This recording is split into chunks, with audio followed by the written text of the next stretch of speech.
Hello and welcome to WhatCar India, your friendly guide to cars and bikes. मेरा नाम ध्रुव अत्री है और ये गाड़ी, इसको कोई इंट्रोडक्शन की ज़रूरत नहीं है। Volkswagen पोलो 12 साल से हमारे बीच में है, बट फाइनली इसका एक फेयरवेल होने हो रहा है। यहाँ पे MMRT पर हम इकट्ठा हुए हैं और इसके फेयरवेल के लिए और Volkswagen के फ्यूचर प्लान्स के बारे में बात करने के लिए हमारे साथ जुड़े हैं Ashish Gupta, brand director Volkswagen India. Thank you so much for thank you for having me. क्या ख्याल है आपका? मतलब गाड़ी 12 साल तक, मतलब कोई गाड़ी रहती नहीं है जी। इतना लंबे समय तक।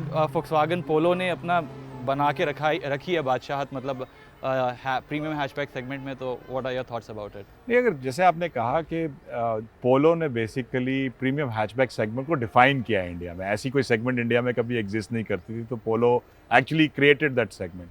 सेकेंडली अगर देखेंगे, पोलो ने Volkswagen ब्रांड को भी डिफाइन किया इंडिया में। अगर आज किसी को भी हम स्ट्रीट पे पूछेंगे Volkswagen के बारे में, तो सबसे पहले पोलो का नाम आता है। तो that's how important and fundamental the Polo has been to our brand, and that is why I think it was very fitting for us to celebrate the sunsetting of the polo, and that's what we are doing here. That is what we are gathered here for today, to actually bid farewell to the polo with the legend edition. I think the name is very apt in terms of what this car means for the Indian market and for the Indian consumers, and also celebrate it along with the one quality that has stood out for the polo, which is the driving dynamics, which are further अगर हम motor sports की तरफ देखें तो motor sports actually brings out वो fun to drive experience of the car. तो legend edition के कितने यूनिट्स अभी बाजार में आने जी, वाले हैं? लेजेंड एडिशन हमारा जो हमारे मच लव्ड GT TSI पे बेस्ड है, और सिर्फ 700 गाड़ियाँ लास्ट बैच में लेजेंड एडिशन की रहेंगी। ओहो।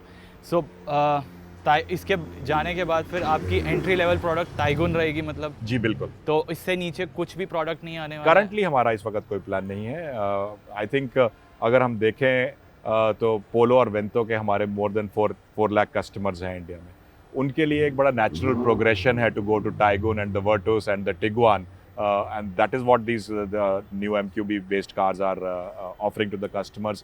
Latest generation, latest technologies, latest driving dynamics, but still the same Volkswagen. So एक बहुत अच्छा natural progression customers को मिल रहा है to stay with the brand and to upgrade with the brand. तो आपने कहा 4 लाख कस्टमर्स अभी हैं पोलो और वेंटो के, तो जी।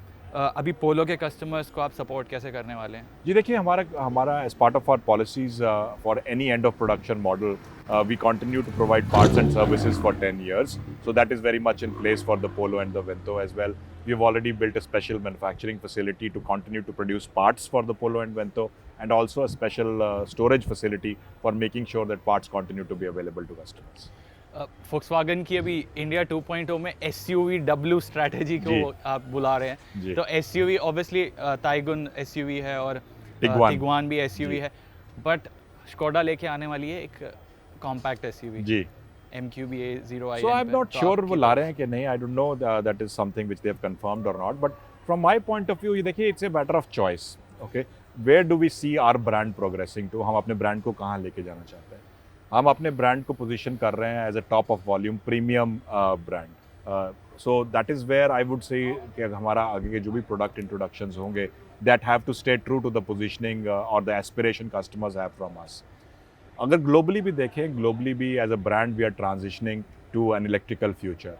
That is what I believe the future for India has to be, also for the Volkswagen brand, to be able to transition successfully in line with global direction towards electric. I'm glad you raised the topic of electric cars. Hyundai और Kia ये सब भी अपने flagship EVs लेके आने वाले हैं, Ioniq 5, EV6 वगैरह।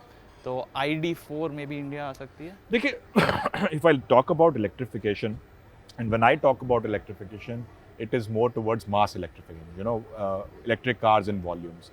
That can only make sense with certain price points and with the local manufacturing.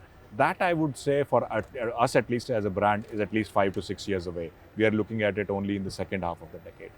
But in the meantime, as a bridge from now to that point where we want to go, there's a lot of things that we need to do.